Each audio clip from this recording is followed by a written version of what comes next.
قانون کی دنیا میں کبھی کبھی ایسے عجیب و غریب مقدمات سامنے آتے ہیں جن پر یقین کرنا مشکل ہو جاتا ہے۔ تو آئیے ایک صدی سے بھی زیادہ پرانے ایک ایسے ہی امریکی مقدمے کی کہانی سنتے ہیں جس میں ایک بیل، ایک ٹرین اور طبیعت کے کچھ بنیادی اصول شامل تھے۔ کہانی کا آغاز ہوتا ہے اس سیدھے سادھے اور دو ٹوک جملے سے۔ اس میں کوئی قانونی لفاظی نہیں، کوئی پیچیدگی نہیں، بس ایک ایسی تصویر جو فوراً ذہن میں بن جاتی ہے اور اس پورے مقدمے کی بنیاد رکھ دیتی ہے۔ تو چلیے دیکھتے ہیں کہ اس غیر معمولی قانونی جنگ کے مرکزی کردار آخر تھے کون۔ اور ہاں، یہ کوئی من گھڑت کہانی نہیں ہے۔ اسکرین پر جو نظر آ رہا ہے وہ جارجیا کی سپریم کورٹ کے اصل سرکاری متن کا حصہ ہے۔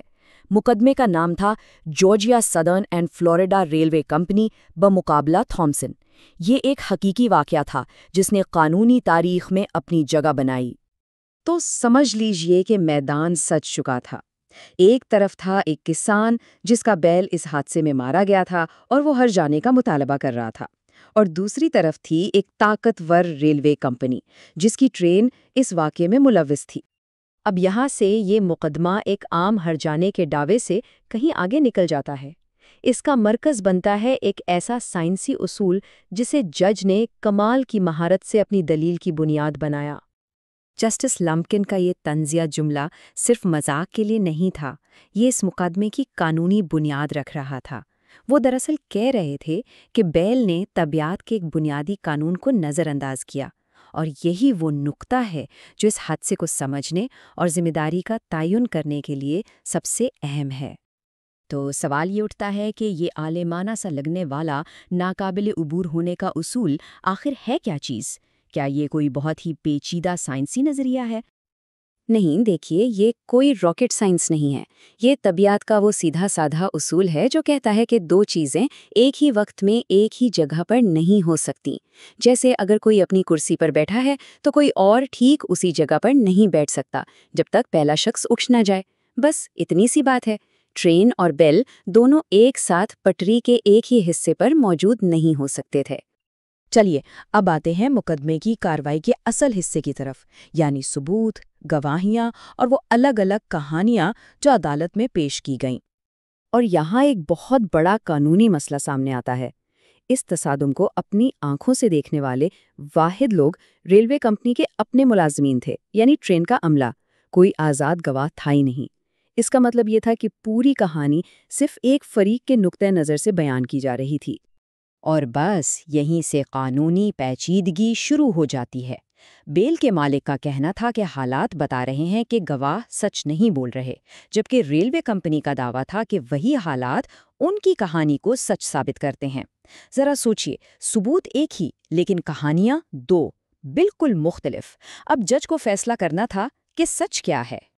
تو ان متضاد دلائل کے بیچ جسٹس لمکن نے اپنا واضح اور دوٹوک فیصلہ آخر کیسے سنایا؟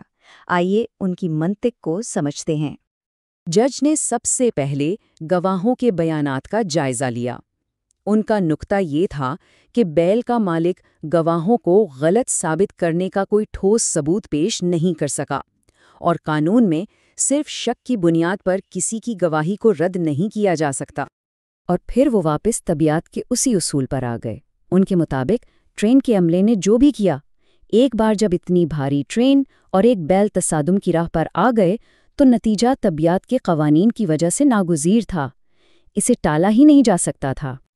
تو ان دونوں نکات کو ملا کر، یعنی معتبر گواہی اور طبیعت کا ناگزیر قانون، جسٹس لمکن اس نتیجے پر پہنچے کہ نچلی عدالت کا فیصلہ قانونی طور پر غلط ہے اور قائم نہیں رہ سکتا تھا۔ اور نتیجہ سیدھا سادہ، پچھلا فیصلہ منسوخ کر دیا گیا، ریلوے کمپنی مقدمہ جیت گئی اور بیل کے مالک کو کوئی ہرجانہ نہیں ملا۔ تو یہ کہانی صرف ایک بیل اور ٹرین کی نہیں ہے۔ ایک صدی پرانا یہ مقدمہ آج بھی اتنا اہم کیوں ہے؟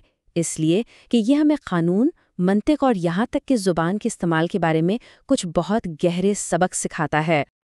دیکھیے، اس کیس سے کئی اہم باتیں سیکھنے کو ملتی ہیں۔ سب سے پہلے معتبر گواہی کی طاقت، یعنی عدالت میں ٹھوس ثبوت کے بغیر گواہی کو چیلنج کرنا کتنا مشکل ہے۔ دوسرا، قانون میں عقل سلیم کا کردار، کہ قانون صرف کتابی باتوں کا نام نہیں بلکہ عام فہم حقائق پر بھی مبنی ہے۔ تیسرا، عدالت میں طبیعت کا اطلاق۔ یہ ایک نایاب مثال ہے کہ کیسے سائنس کے اصول قانونی فیصلوں پر اثر انداز ہو سکتے ہیں۔ اور آخر میں قانونی تحریر کا انداز۔ جسٹس لمکن نے ثابت کیا کہ قانون کی زبان ذہانت اور مزاح سے بھرپور بھی ہو سکتی ہے۔ پر یہ مقدمہ ہمیں ایک بنیادی سوال کے ساتھ چھوڑ جاتا ہے، قانون اور سائنس کی حد کہاں ختم ہوتی ہے؟ کیا قانون کو ہمیشہ سائنسی حقائق کے تابع رہنا چاہیے، چاہے اس سے انصاف کے تصورات ہی کیوں نہ متاثر ہوں؟ یہ وہ بحث ہے جو آج بھی قانون کی دنیا میں زندہ ہے۔